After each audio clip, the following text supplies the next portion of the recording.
Welcome, and thank you for coming to the Winter Orchestra Concert. I'm Francis Tamayo, a senior and president of the Loyola Academy Orchestra. I'm Leo Solach, senior and vice president of the Loyola Orchestra. Before we begin, there are a few simple guidelines we ask you to follow. Since this is a live performance, we ask that there is no talking to those around you, using your phone or other devices, or eating and drinking during the performance. And finally, we ask that you wait to show your appreciation until after each piece. We ask that if you need to get up during the performance, that you follow the aisle lights to guide you to either one of our exits, and that you do so in between performance pieces. At this time, we request that you ensure your devices are turned off and silenced, that you sit comfortably in your seat and enjoy our Winter Orchestra Concert. But before we start, we would like to thank our school president, Father Greg, as well as Principal Devine and our Fine Arts Chair, Ms. Patterson, Associate Principal, Ms. McGovern, and Mr. Penna, and all of our fine arts teachers and staff for their ongoing generosity and support. Without them, this concert would not have been possible. Thank you.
t'aime, si je t'aime, prends garde à toi.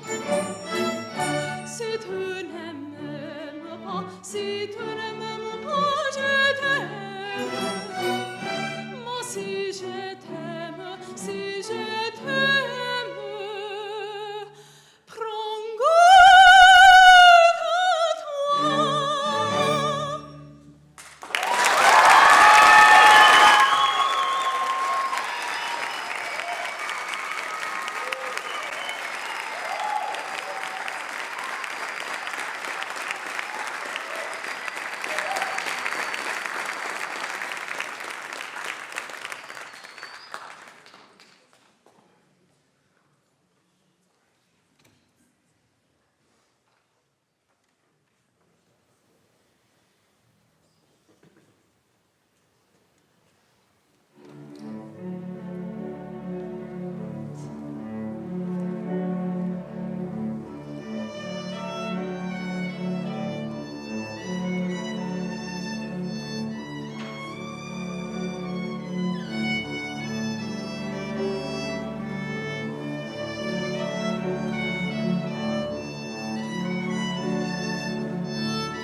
Everybody, thank you so much for coming. We're really excited about, let's give another round of applause for all the wonderful players, their hard work, their dedication. Again, we want to acknowledge our soloist, Danny Milan, playing a really virtuoso piece. Congratulations again, Danny. And also, we'd like to acknowledge the wonderful, beautiful singing of Gabe Crosswhite. Let's give her another round of applause.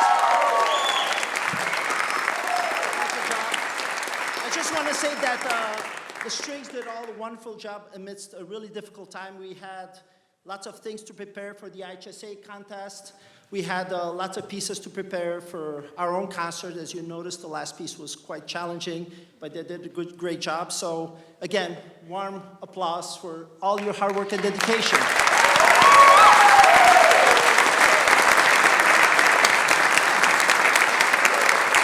Luckily for them, they get to rest tomorrow before the next great fire, the contest at the IHSA. So we're really excited about that. Again, I want to thank Father Greg. I want to thank Ms. Patterson and Debbie Gans for all their support, and all administrators. Thank you so much for all you've done for us. We appreciate it. Thank you.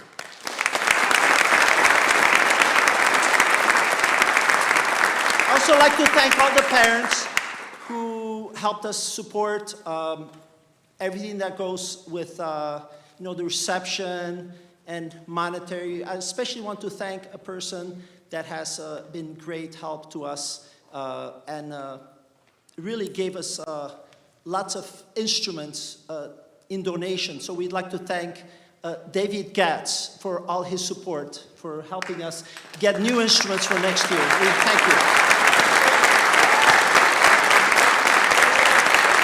And we also like to thank everybody who helped out the parents, and you know, it's not easy to have a concert, especially with the preparation that goes behind it, you know, the scenery and, you know, the lighting, you know.